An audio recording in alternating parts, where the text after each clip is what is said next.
पकड़ लिया। अभी तो और झूठ पकड़ने बाकी है। फिर आते हैं मेरे आम आदमी पार्टी के कनेक्शंस पर। इन गोदी यूट्यूबर्स की फेवरेट कंस्पिरेसी। तुझे करंट इसलिए लग रहा है क्योंकि तेरे मुंह में राम है और दिल में नाथू राम है। पोशम पा भाई पोशम पा, लाल किले में क्या हुआ, 100 रुपए की घड़ी चुराई, अब तो जेल में जाना पड़ेगा। ठीक है। नमस्कार दोस्तों, हरियाणा के हिसार डिस्ट्रिक्ट में एक गांव है राखीगढ़ी। यहाँ एक्सकवेशन हुई तो पता चला कि यहाँ 7-8 हजार साल पुरानी एक सिविलाइजेशन रहा करती थी। लेकिन कमाल की बात देखिए कि वो सिविलाइजेशन आज तक एल्विश यादव की गली तक नहीं पहुंच पाई, क्योंकि ये बेवकूफ आज भी अनसिविलाइज्ड है। कहीं गाली गलौज करना, कहीं मारपीट करना, नफरत फैलाना, नशे करना, युवाओं को बैटिंग की आदत लगवाना, लड़कियों को ऑब्जेक्टिफाई करना, ये सब इसके रोज के कारनामे हैं। और इसके क्रिंज कंटेंट को जब व्यूज ना मिले तो बीच बीच में ध्रुव राठी के ऊपर वीडियो बना लो। ये तो वैसे भी इन गोदी यूट्यूबर्स की निंजा टेक्निक है। मुझे लगता है कि ऐसे यूट्यूबर्स की बेवकूफी एक्सपोज करी जानी चाहिए जनता के सामने, ताकि लोगों को पता तो लगे अगर वो ऐसे यूट्यूबर्स को फॉलो करते हैं तो वो कितने बड़े बेवकूफों को फॉलो कर रहे हैं। हालांकि वो अलग बात है, इन यूट्यूबर्स को खुद कोई फर्क नहीं पड़ना, क्योंकि एल्विश जैसे बेशर्म लोग मानते हैं कि बदनाम हुए तो क्या हुआ, नाम तो होगा। अच्छा भी हुआ और बुरा भी हुआ। बुरा क्या क्या हुआ? बुरा यही हुआ कि मीम्स बन रहे थे, हंस रहे थे। ये तो अच्छी बात है, पब्लिसिटी होती है। पिछले वीडियो के बाद आप में से कुछ लोग मुझसे पूछ रहे थे कि मैं क्यों टाइम वेस्ट कर रहा हूं इस एक इंसान पर वीडियो बनाकर। बात कुछ ऐसी है दोस्तों कि यहाँ बात सिर्फ इसे एक इंसान की नहीं है। हमारे समाज में जितनी भी गलत चीजें हो रही हैं, मेरा मानना है कि ये एक एल्विश यादव की पर्सनैलिटी उन सब गलत चीजों का पर्सोनिफिकेशन है। ऐसे लोग हमारे समाज के लिए, देश के लिए एक बहुत बड़ा खतरा बन चुके हैं, और इस एक को सुधार दिया तो उसका असर हमें लाखों करोड़ों लोगों पर देखने को मिलेगा। तो आइए इस वीडियो के फर्स्ट हाफ में सबसे पहले इसके कुछ और झूठ पकड़ते हैं और सेकंड हाफ में इसे सुधारने का काम चालू करते हैं। थोड़ा अपना भी दिमाग लगा लो यार। अभी वीडियो खत्म नहीं हुई, अभी तो बहुत बची होगी। मुझे पता नहीं कितनी बड़ी वीडियो हो चुकी है अभी तक, बट अभी आएंगे और भी पॉइंट्स है। पिछले वीडियो में इसका बेवकूफी काउंटर 9 पर था, तो वहीं से कंटिन्यू रखते हैं। एल्विश कहता है कि मैंने अपने टेलीग्राम ग्रुप में पोर्नोग्राफिक कंटेंट शेयर किया। और एथिक्स की बात करने वाला हमारा ध्रुव भाई टेलीग्राम ग्रुप में पोर्नोग्राफिक कंटेंट शेयर करता था, जिसके चक्कर में टेलीग्राम ने इनका ग्रुप बैन कर दिया। देख एल्विश, हर इंसान के पास यहाँ एक चीज होती है जिसका नाम है दिमाग। अगर तू इस चीज का थोड़ा सा भी इस्तेमाल कर लेता तो अपने आप से पूछता कि आखिर मैं अपने टेलीग्राम ग्रुप में पोर्नोग्राफिक कंटेंट क्यों शेयर करना चाहूंगा, मुझे क्या मिलेगा ये करके। ऑब्वियसली ये चीज झूठ है और मैंने ऐसा कभी नहीं किया। कुछ साल पहले टेलीग्राम पे एक ये बड़ा कॉमन बग था। गूगल पर सर्च करके देख टेलीग्राम पोर्नोग्राफिक बग, रेडिट पर ढेर सारे लोग मिल जाएंगे जो इस चीज को लेकर कंप्लेन कर रहे हैं कि ऐसा क्यों हो गया, जबकि उन्होंने ऐसा कुछ भी नहीं किया था। एनीवेज, फिर एल्विश मेरी टीम की बात करता है। कहता है कि मेरी टीम में 3 लोग हैं। ये अपनी वीडियो लिखवाता है विजेता दहिया से, समझ रहे हो? वो एक मूवी डायरेक्टर है और इनकी टीम में 3 बंदे काम करते हैं, राहुल, अक्षय और मानव। इस चीज को लेकर कई इंटरव्यूज में मैंने बहुत बार बात करी और बार बार एक ही चीज कही है कि मेरी टीम में 10 से 15 लोग हैं। अरे बेसिक लिटरेसी चाहिए, कम से कम एक इंटरव्यू ही देख लेता मेरे ऊपर वीडियो बनाने से पहले। आपकी टीम कितनी बड़ी है? बने 50-100 लोग हैं? कितने लोग हैं? 50-100 तो नहीं है, 10 हैं, 10-11 हैं मैं कहूंगा। ऊपर से तुझे काउंटिंग करनी भी आती है, वो भी मैं सिखाऊं, क्योंकि पहले तू कहता है मेरा एक रिसर्चर है विजेता, फिर कहता है मेरी टीम में 3 लोग हैं, राहुल, अक्षय और मानव। तो ये 3+1 4 नहीं हो जाता? कम से कम काउंटिंग ही कर लेता। और कोई न्यूज चाहिए अपनी टीम के बारे में तो डू लेट मी नो। नहीं, और कोई न्यूज तो तू बाद में दियो, पहले तू 1 2 3 4 तक की काउंटिंग करना सीख ले। अपनी फिंगर्स का इस्तेमाल कर सकता है, 1 2 3 4, इससे आसान हो जाता है काउंटिंग करना। और सबसे कमाल की बात, बाकी टीम मेंबर्स के जो नाम इसने बताया वो भी गलत है। अच्छा आगे चले तो एल्विश कहता है कि मैंने एक फेक क्रिप्टो करेंसी कॉइन की प्रमोशन करी। इसको क्रिप्टो करेंसी का सी भी नहीं पता, उसके बावजूद ये लोगों के पैसे एक स्कैम क्रिप्टो में लगवा देता। चलिए इसका भी पूरा मामला क्लियर कर देते हैं। ये 3 साल पुरानी बात है, अक्टूबर 2021 की, जब मुझे इस कंपनी से ईमेल आई प्रमोशन के लिए। यहाँ स्क्रीन पर आप देख सकते हैं मैंने इस ईमेल का क्या रिप्लाई दिया।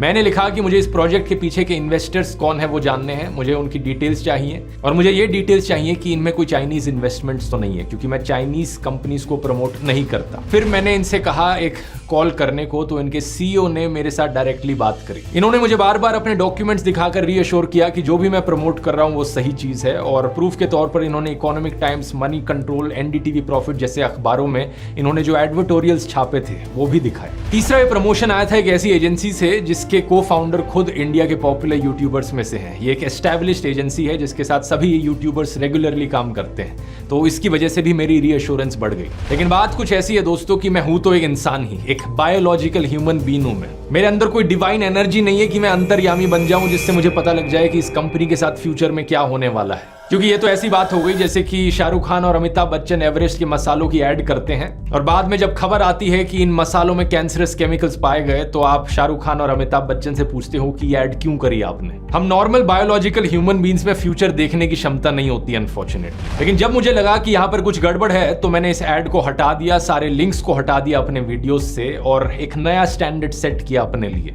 इसके बाद से मैंने अपने आप से कहा कि मैं आज के बाद से किसी भी क्रिप्टो करेंसी कंपनी की प्रमोशन नहीं करूंगा और तब से लेकर आज तक कभी भी नहीं करी। 3 साल हो गए इस बात को। किन कंपनीज की मैं प्रमोशन करता हूं, किन की नहीं करता, इनको लेकर जो मेरे स्टैंडर्ड्स है मैं ये ओपनली आपको बता सकता हूं। पहला, आज तक किसी भी बेटिंग, गैम्बलिंग या फैंटेसी ऐप की प्रमोशन मैंने नहीं करी क्योंकि मैं नहीं चाहता कि देश के यूथ को जुआ खेलने की लत लग जाए। इन बेटिंग एप्स में करोड़ों युवाओं का पैसा और समय बर्बाद होता है, लेकिन उससे भी बड़ा नुकसान है उनके मेंटल फ्रेम का डिस्टर्ब हो जाता है। दूसरा, कभी भी किसी गुटखा, पान मसाला, सिगरेट की प्रमोशन नहीं करी। तीसरा, किसी भी चाइनीज कंपनी की प्रमोशन नहीं करी।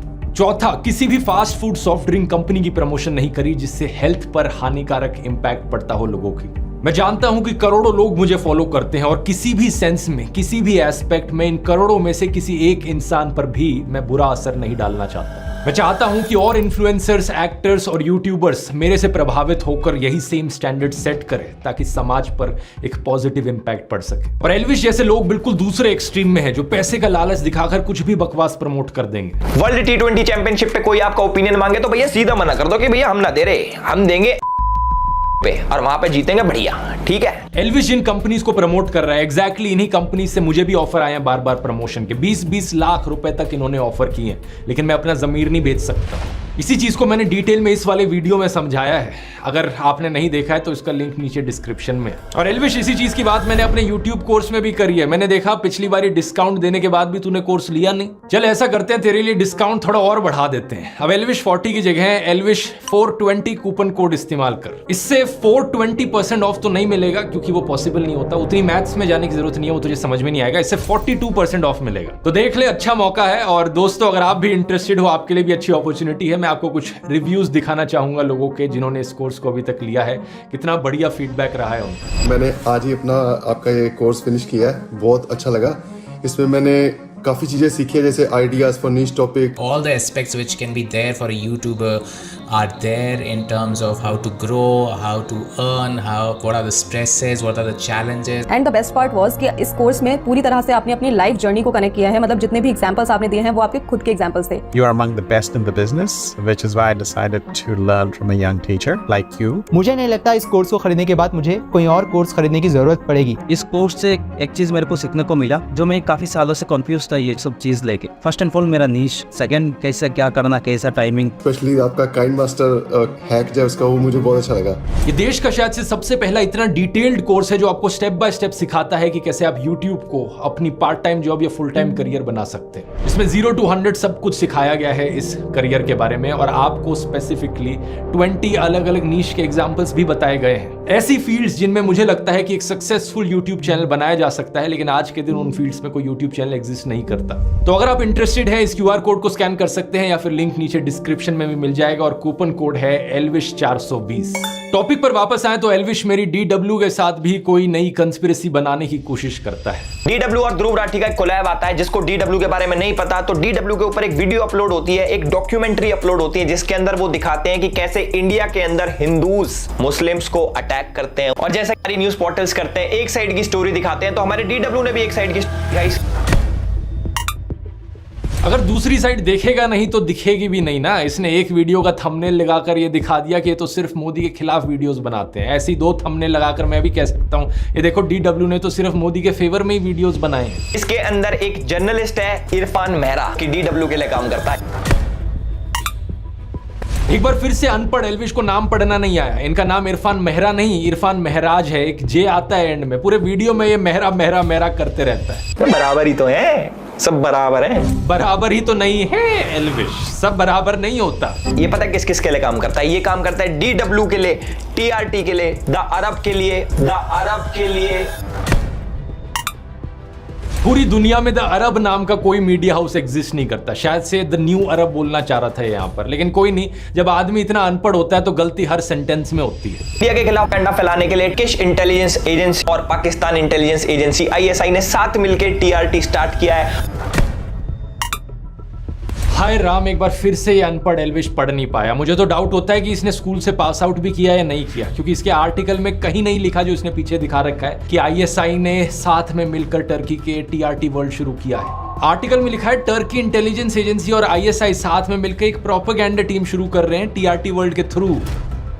ये नहीं कि टीआरटी वर्ल्ड ही शुरू कर रहे हैं। अब वो अलग बात है दोस्तों कि आर्टिकल भी फर्जी है, क्योंकि ये फर्जी न्यूज वेबसाइट ने लिखा है, यानी कि गोदी वेबसाइट ने। लेकिन उसकी बात किसी और वीडियो में करेंगे, नहीं तो बहुत लंबा खिंच जाएगा। एंटी इंडिया लिखो, प्रोपोगेंडा फैलाओ, प्रोपोगेंडा फैलाओ। प्रोपोगेंडा नहीं एल्विश, प्रोपेगेंडा होता है नहीं। हाँ, एनआईए ने इरफान मेहरा को लास्ट ईयर अरेस्ट करा था क्योंकि इसके तार आतंकवादी, ये जो क्या कहते हैं संगठन, इनके साथ जुड़े हुए थे भाई। ये जितने भी बड़े बड़े अलकायदा पलकायदा होते हैं ना भाई, यार उनके साथ काम कर रहा था।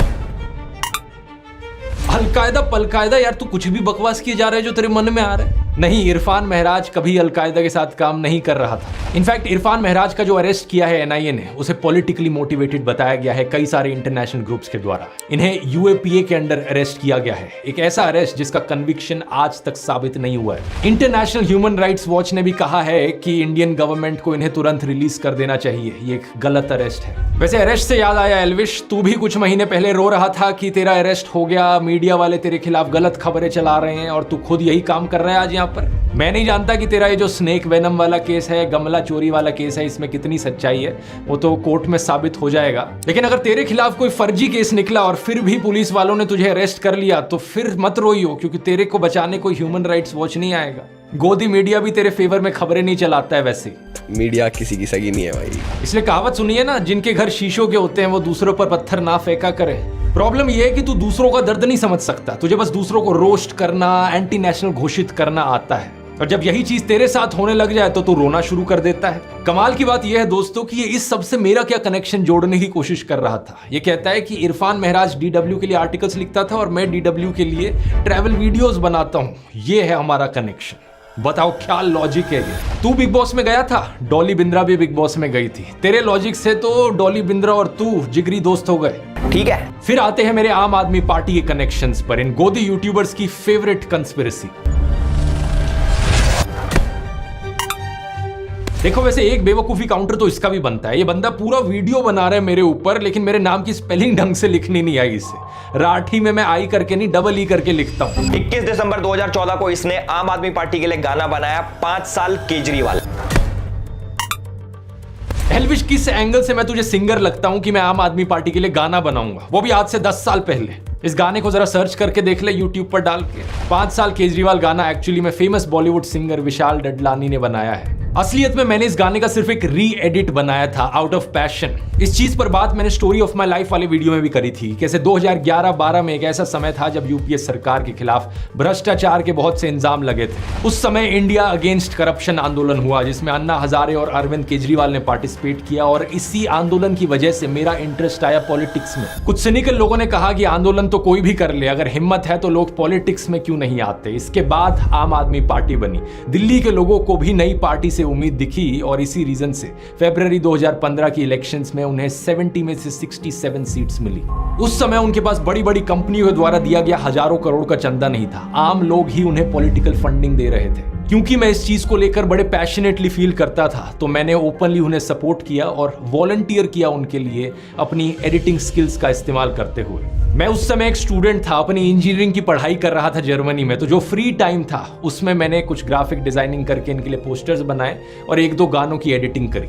लेकिन नोट करने वाली बात यह कि ना तो किसी ने मुझे कहा यह करने को, ना किसी ने मुझे पैसे दिए ये करने के लिए, और ना मैं कभी ऑफिशियली या अनऑफिशियली पार्टी का मेंबर था। जो मैंने किया अपनी मर्जी से किया, अपने पैशन के बल पर किया। 2017-18 तक भी आपको मेरी फेसबुक पोस्ट मिल जाएंगे, यूट्यूब वीडियोस मिल जाएंगे, जहां पर मैं उन्हें सपोर्ट कर रहा हूं ताकि उन्हें फुटेज मिल सके, भारत की राजनीति में एक नई पार्टी सरवाइव कर सके। अगर कल को किसी दूसरी स्टेट में फिर से कोई नई पार्टी खड़ी हुई जिसको लेकर मुझे लगा कि ये ईमानदार है और इसके पॉलिटिक्स में आने से देश की राजनीति पर एक पॉजिटिव इंपैक्ट पड़ेगा, तो इस बात में कोई दो राय नहीं है कि फिर से मैं ओपनली अपना सपोर्ट जताऊंगा। लेकिन इस सब से मेरा कोई पर्सनल फायदा होगा या मेरा कोई पर्सनल फायदा हुआ आम आदमी पार्टी को सपोर्ट करने से, रत्ती भर भी नहीं। कई लोगों ने अफवाह फैलाई कि मेरा कोई रिलेटिव आम आदमी पार्टी में है, ये चीज सरासर झूठ है। मैं ना किसी पॉलिटिकल पार्टी का मेंबर था, ना कभी किसी पॉलिटिकल पार्टी से पैसे लिए, और ना ही मेरी फैमिली में कोई किसी भी पॉलिटिकल पार्टी का मेंबर है। अब एल्विश तू चाहे तो तुझे एफिडेविट पर लिख कर दे देता हूँ, वो अलग बात है कि तुझे एफिडेविट पढ़ना नहीं आएगा। वैसे अगर आम आदमी पार्टी से पैसे मिल रहे होते मुझे तो खुद ही सोचकर देखो दोस्तों, क्या वो पार्टी एक्सपेक्ट नहीं करती कि जिस तरीके से गोदी इन्फ्लुएंसर्स नरेंद्र मोदी की चरण वंदना करते हैं, मैं भी इसी तरीके से रोज ट्विटर पर अरविंद केजरीवाल के गुणगान करूं। मैं भी कहूं कि केजरीवाल जी जैसे आप एनर्जी से बात करते हैं, काश उसकी 1% एनर्जी से मैं भी बात कर पाऊं। कि 1% एनर्जी से अगर हम बात कर पाए तो फिर हम उस मैसेज को thank you sir. Arvind Kejriwal को मैं दिल्ली का पापा कहने लग जाऊं। Just to say father of the country is an analogy like a fatherly figure. कहूं कि ताल ठोक कर हमारे दिल्ली सीएम को डिफेंड करूंगा। सुनिए, ताल ठोक कर करूंगी देश के प्रधानमंत्री को डिफेंड। अर्नब की तरह वीडियो में पूछने लग जाऊं, केजरीवाल नहीं तो और कौन? Modi versus who, Modi versus who, Modi versus who. और अपने ट्विटर यूजर नेम पर लिख लूं केजरीवाल का परिवार और आम आदमी पार्टी के लिए वोट की अपील करूं। लेकिन इतने सालों में दोस्तों क्या आपने मुझे ऐसा कुछ भी कहते हुए सुना? एल्विश तो बीजेपी नेता स्मृति ईरानी के साथ फोटो पोस्ट करते हुए लिखता है कि वो एनर्जी से भरी हुई है, ह्यूमरस माइंड वाली है। ये प्रधानमंत्री मोदी के बारे में लिखता है कि वो राम भक्त राष्ट्र भक्त मोदी है। इस ट्वीट में एक बार फिर से चरण वंदना करी है मोदी की। लोग मेरे को बोलते थे बीजेपी का दल्ला है, लेकिन एल्विश के हिसाब से मुझे पैसे मिलते हैं और इसकी चाटुकारिता के लिए बीजेपी से कोई पैसे नहीं देती। आगे ये कहता है कि मेरी ऑडियंस पाकिस्तानी है, क्योंकि 50% जनता इनकी पाकिस्तान से आती है, जो हमारे देश पे मेरे हिसाब से कुछ असर नहीं डालती। 50% जनता पाकिस्तान से आती है, मतलब कुछ भी बोल देगा जो मन में आता है। बोलने को मैं भी बोल दूं तेरा पूरा खानदान पाकिस्तान से आता है, लेकिन इससे बात सच तो नहीं हो जाएगी ना। ये देख ले मेरी ऑडियंस स्टैटिस्टिक्स, 80% से ज्यादा जनता इंडिया से है और बाकी 20% में से भी कम से कम 10% वो इंडियंस है जो इंडिया के बाहर रहते हैं। फिर एल्विश कहता है कि मैंने औरंगजेब को सेक्युलर राजा कहा। इसके हिसाब से औरंगजेब जो था वो सेक्युलर था। लेकिन क्या इन सब चीजों का मतलब ये हुआ कि औरंगजेब एक सेक्युलर राजा था जो सभी धर्मों को एक बराबर देखता था? नहीं। एक बार फिर से प्रॉब्लम पता है क्या है? तू मुझसे पर्सनल खुन्नस निकाल रहा है, इसलिए कुछ भी बोले जा रहा है। मैंने वीडियो में कहा था औरंगजेब कभी सेक्युलर बन जाता था तो कभी कम्युनल बन जाता था, जरूरत के हिसाब से। यानी कि वो अपॉर्चुनिस्ट था, बिल्कुल तेरी तरह। तू पहले मुनावर फारूकी के साथ क्रिकेट खेला सेक्युलर बनकर, आपस में हंस रहे थे, जादू की झप्पी दे रहे थे, फोटो क्लिक हो रही थी। ये देखिए, ओ सॉरी गलत वीडियो चल गया, ये देखिए। तो हम लोग ने बैटिंग चूज किया है कि पहली बॉल आउट होकर आ जाएंगे। टॉस अभी नहीं हुआ, बट वैसे पूछा गया था कि आप करते क्या उसमें। हाँ वैसा वाला बैटिंग। ओहो फिर से गलत वीडियो चल गया यार। एडिटर आम चूसना बंद कर, थोड़ा एडिटिंग पर ध्यान दे। तो ऑपोजिट टीम के मेन प्लेयर हमारे साथ हैं। एक ट्विटर यूजर ने इस चीज को पॉइंट आउट करके कहा कि एल्विश तू तो हिंदू विरोधी गद्दार निकला। अब इस पर एल्विश कह सकता था कि भाई जो भी मामला था उस पर मैंने मुनावर से बात करी, उसने जो कहा था उसका ऐसा कोई इरादा नहीं था, वो जोक दरअसल बॉलीवुड के एक गाने पर था, लेकिन फ्लो में उसने कुछ खराब भाषा का इस्तेमाल किया, इसके लिए वो पहले से ही माफी मांग चुका है। एल्विश कह सकता था कि हिंदू धर्म नफरत करना नहीं सिखाता, माफ करना सिखाता है। अपनी नफरत को और अपने अहंकार को थोड़ी देर के लिए किनारे रख के उससे 1 घंटे बात कर लेना, फिर नफरत कर नहीं पाओगे और ज्यादा। लेकिन अब क्रिकेट मैच तो खत्म हो चुका था और एल्विश को अपनी नफरत की दुकान भी चलानी थी। तो एल्विश ने किया क्या? उसने सफेद झूठ बोलना शुरू कर दिया कि वो तो बस क्रिकेट मैच था, ऐसे ही मैं चला गया, मैं तो बस मुनावर को चिढ़ा रहा था। यानी कि जरूरत के हिसाब से सेक्युलर से तू कम्युनल बन गया, और जब बाद में फिर से क्रिकेट मैच आ गया तो तू फिर से सेक्युलर बन गया। मतलब तू बिल्कुल औरंगजेब की तरह था, जहां कम्युनल होकर फायदा मिले वहां कम्युनल, जहां सेक्युलर होकर फायदा मिले वहां सेक्युलर। बिल्कुल एक नंबर का अवसरवादी, यानी कि अपॉर्चुनिस्ट। सच बात तो यह है कि तेरी खुद की कोई विचारधारा ही नहीं है, तेरी कोई आइडियोलॉजी नहीं है, तू जो भी करता है सिर्फ पैसे और फेम के लिए करता है। अभी से ट्विटर पर ट्रेंड कर रहा है एल्विश और मुनव्वर को जो कैप्टन है वर्सेस करके चल रहा है, क्या कहना चाहोगे? पर्सनल ऐसा कुछ नहीं है, और जितना सोशल मीडिया पे चलता है, सोशल मीडिया पे प्यार इतना है, मैं तो चाहता हूँ कि सभी लोगों को मैं बोलूँ पॉजिटिविटी फैलाओ। फिर एल्विश ने कहा कि पीएम मोदी के बारे में मैंने डिक्टेटर वाली वीडियो क्यों बनाई? ये देखो प्रधानमंत्री मोदी तो मीम शेयर कर रहे हैं। मोदी जी ने अपना मीम शेयर किया था कि मुझे तो मजा आता है, तो मुझे नहीं लगता कि एक डिक्टेटर ऐसा करता होगा, या फिर जो डिक्टेटर बनना चाहता हो वो ऐसा करता होगा। ये तो वही बात हो गई कि आपको कोई कहे कि शराब पीने से हार्ट डिजीज का रिस्क बढ़ता है, लिवर खराब हो जाती है आपकी, लेकिन आप कहो कि भाई शराब इतनी भी हानिकारक नहीं है, क्योंकि देखो शराब पीने से फीवर नहीं होता। दारू नहीं रे बाबा, दवाई है। कोई सेंस बना इस बात का? जो मैंने 10 एग्जांपल्स गिनवाए देश में बढ़ रही डिक्टेटोरियल टेंडेंसीज के, उनका क्या? जब मोदी हटाओ देश बचाओ के पोस्टर्स चिपकाने पर 6 लोगों को गिरफ्तार कर लिया जाता है, 140 से ज्यादा सांसदों को सस्पेंड कर दिया जाता है, ईडी जैसी सेंट्रल एजेंसीज का वेपनाइजेशन किया जाता है, तब जवाब में क्या आता है कि ये देखो पीएम मोदी ने मीम शेयर कर दिया। और वैसे इस मीम में था भी क्या? प्रधानमंत्री मोदी का एक कार्टून कार्टून स्टेज पर डांस कर रहा था। इसमें कुछ अरेस्ट करवाने जैसा था क्या? इसे एक मीम को शेयर करने पर कोई अगर नरेंद्र मोदी को महान मानने लगे तो उस इंसान की चाटुकारिता का जो लेवल है ना वो अलग ही होगा। लोग मेरे को बोलते थे बीजेपी का दल्ला है, क्योंकि बस गूगल करके देख लो कितनी बार लोगों को अरेस्ट किया गया है नरेंद्र मोदी की आलोचना करने के लिए। इतनी लंबी लिस्ट मिल जाएगी। लेकिन एल्विश के हिसाब से ये सब ठीक है और असली डिक्टेटर तो ध्रुव राठी है। मजाक नहीं कर रहा है, ये मुझे डिक्टेटर घोषित करने की कोशिश कर रहा है क्योंकि मैंने कुछ गालीबाज बदतमीज ट्रोल्स को ब्लॉक कर दिया ट्विटर पर। मैं बताता हूँ डिक्टेटर कौन हो। डिक्टेटर होते हो भाई तुम।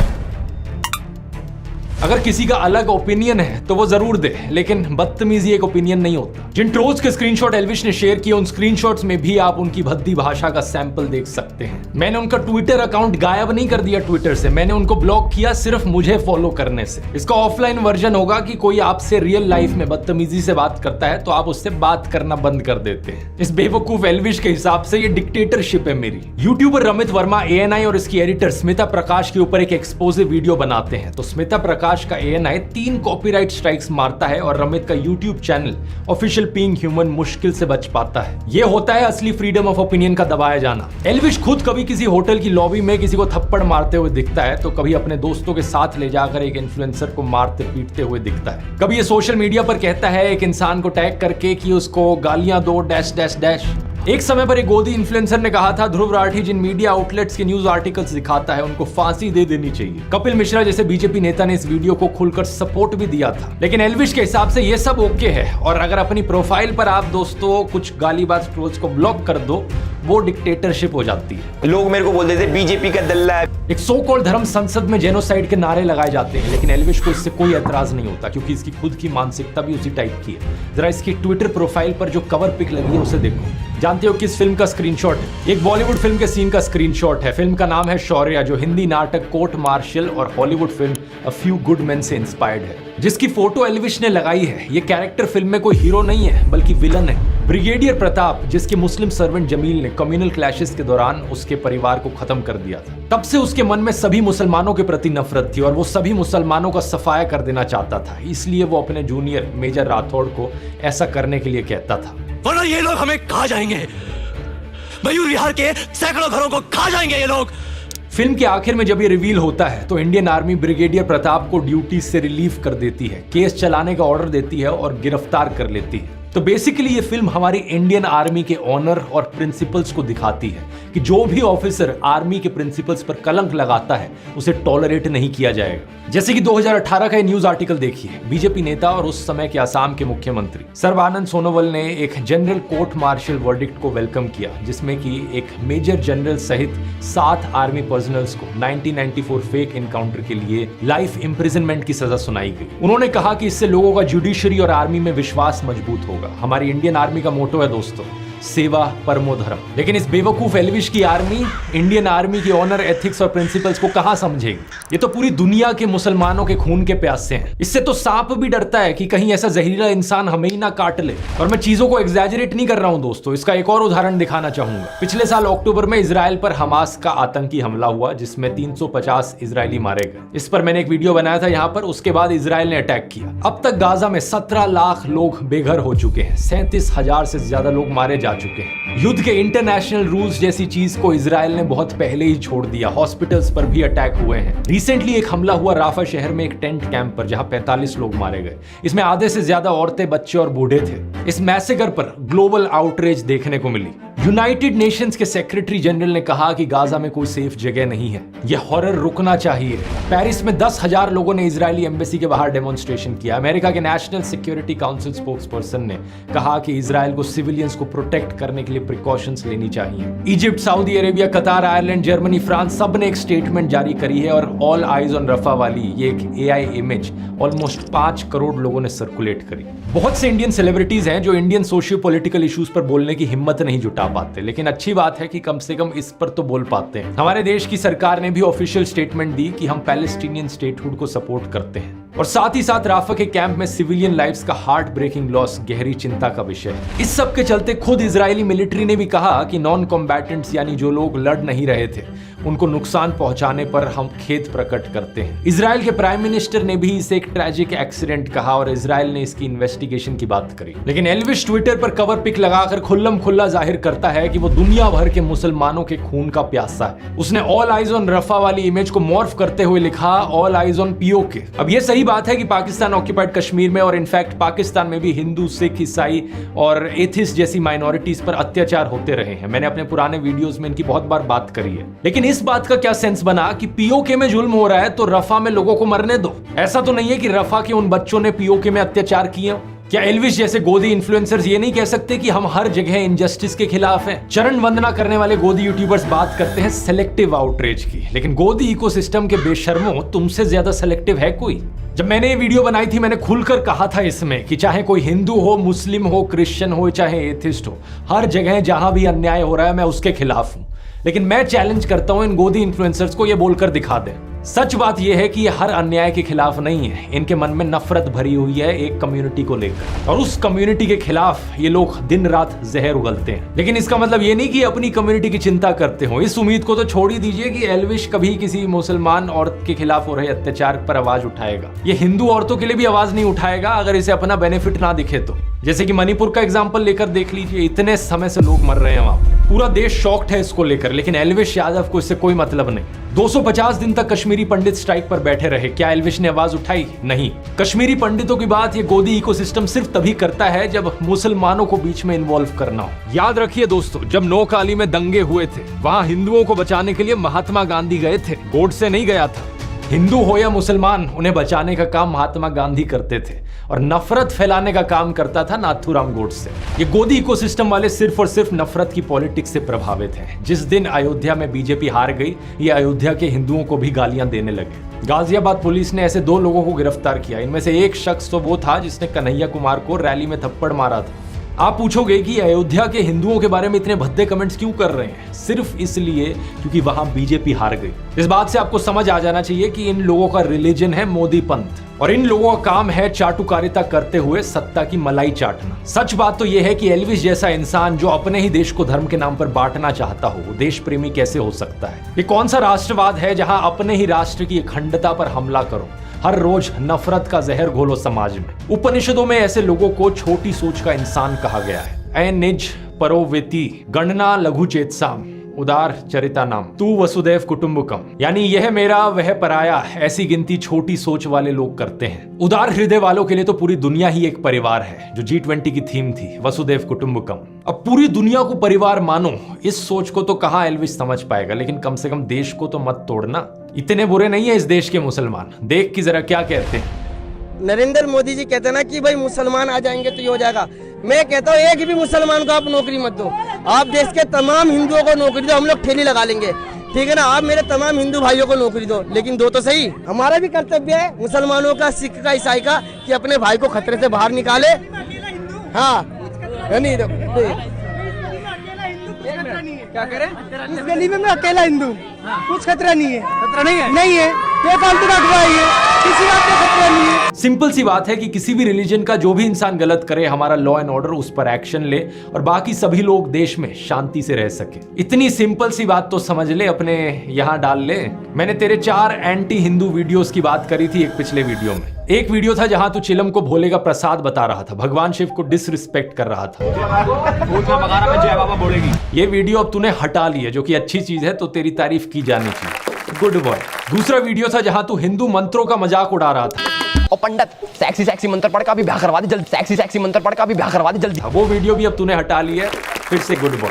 लेकिन 2 और तेरी मैंने वीडियोस बताई थी। एक जहां तू पीछे जय श्री राम लिखकर कहता है कि ये ऐप इंस्टॉल करो, यहाँ कैडी स्ट्रीमर्स मिलेंगी, स्वाद आ जाएगा, तूने कहा। बहुत सारे लोगों से दोस्ती कर सकते हो, चाहे इंडिया के हो, बाहर के हो। 17 मिलियन से ज्यादा होस्ट है और भाई बहुत कैडी स्ट्रीमर्स है, मतलब स्वाद आ जाएगा तुम्हें। इस पार्ट को तूने अभी तक हटाया नहीं है, तो इस पार्ट को रिमूव कर दे। भगवान राम का पीछे नाम लिखकर ऐसी छिछोरापंती करना अच्छा नहीं होता। एक चौथी वीडियो है जो सबसे प्रॉब्लमेटिक है, जहां तू हनुमान चालीसा का मजाक उड़ा रहा है। जय हनुमान ज्ञान गुण सागर जय कपीस लोक उजागर रामदूत अतुलित बलधामा अंजनी पुत्र पवन सुतनामा। ये वीडियो तूने अभी तक नहीं हटाई है, तो इसका लिंक मैं नीचे डिस्क्रिप्शन में डाल देता हूं। टाइम कोड है 550 से लेकर 608, 851 से लेकर 905। अब इस वीडियो को देखने के बाद इस पार्ट को ट्रिम कर दियो। अब अगली बात यह है कि तू भगवान राम की तस्वीर तस्वीर लगाकर एक हुडी बेच रहा है, धर्म के नाम पर अपना बिजनेस चला रहा है। प्रॉब्लम वाली बात यह है कि तू हिंदू धर्म के शास्त्रों के साथ छेड़छाड़ कर रहा है। आचार्य प्रशांत बता चुके हैं, मैंने भी कई वीडियोस में बताया है कि धर्म हिंसा तथैव च, ये लाइंस किसी हिंदू स्क्रिप्चर में कहीं नहीं कही गई है, कहीं नहीं लिखा हुआ है धर्म हिंसा तथैव च। और इससे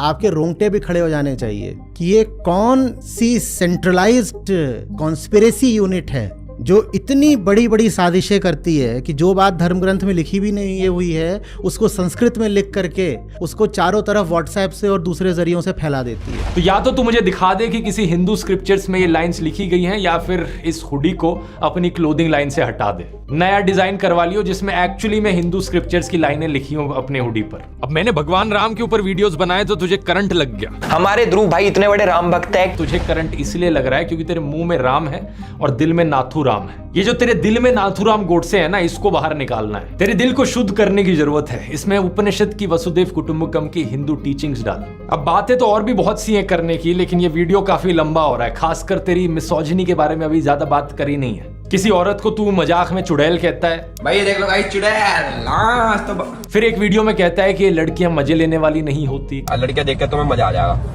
नहीं मजा करने वाली लड़कियां तो नहीं है भाई। कार लेने जाता है तो तुझे ये समझ नहीं आता कि सेल्स गर्ल भी किसी की बहन बेटी होती है। अपना पेट पालने के लिए नौकरी कर रही है, तो इसका मतलब ये नहीं कि तू और तेरे दोस्त उस पर वल्चर्स की तरह नजरें गाड़ने लगे।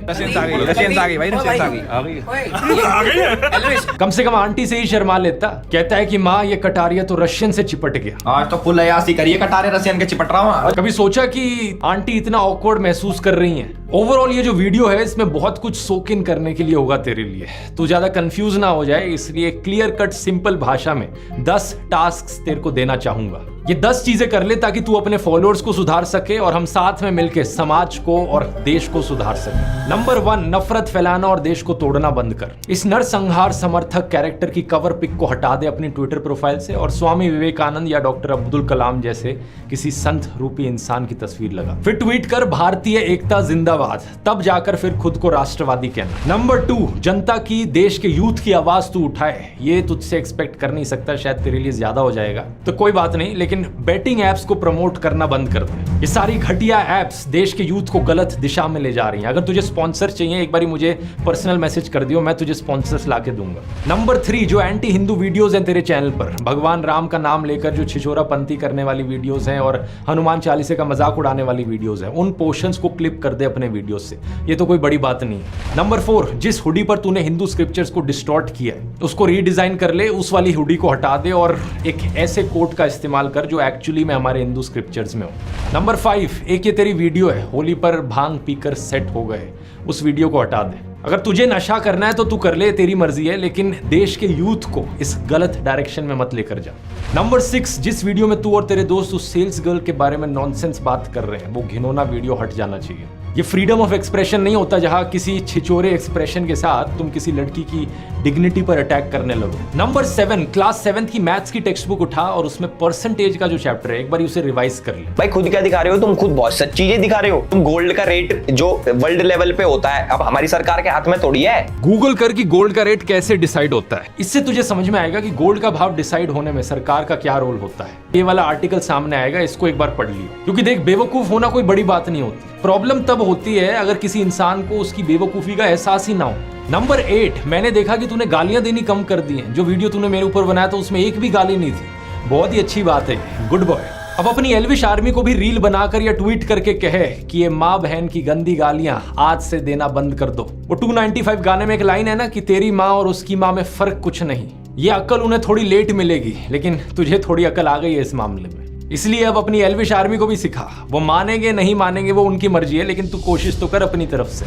नंबर 9, हथियारों को ग्लैमराइज करने वाले और लड़कियों को ऑब्जेक्टिफाई करने वाले तू बहुत गाने बना चुका है। अगला गाना किसी अच्छी चीज पर बना। ये हनी सिंह और बादशाह टाइप के गानों से जो गंदगी फैलती है, इसकी जगह कुछ पॉजिटिव कंट्रीब्यूशन कर भारतीय संस्कृति में। और फाइनली टास्क नंबर 10, आखिरी चीज। बचपन में वो गेम याद है जो हम खेला करते थे, पोशम पा भाई पोशम पा, लाल किले में क्या हुआ, 100 रुपए की घड़ी चुराई, अब तो जेल में जाना पड़ेगा, जेल की रोटी खानी पड़ेगी, जेल का पानी पीना पड़ेगा, अब तो जेल में जाना पड़ेगा। याद रखियो कि ये बचपन का एक गेम था, तो रियल लाइफ में पोशंपा क्यों खेल रहा है? कहीं पर मारपीट करता है, कहीं पर किसी को धमकाता है, कहीं स्नेक वेनम वाला केस निकल कर आता है, तो कहीं मनी लॉन्ड्रिंग का इंजाम। इस सब से मन नहीं भरा क्या? मैंने पिछले वीडियो में बताया था, लोगों के बारे में इतनी उठपटांग चीजें कहेगा तो किसी दिन क्रिमिनल डिफेमेशन का केस भी लग जाएगा तेरे ऊपर। नफरत फैलाएगा तो किसी दिन 153A का केस भी लग जाएगा, डिस्टर्बिंग कम्युनल हार्मनी। एक बार तो तूने किसी को कार से टक्कर ही मार दी थी, वो इंसान बच गया, थैंकफुली शुक्र है। किसी न किसी दिन ये पोशंपा के इस गेम में तू सही में जेल की रोटी खाने लगेगा।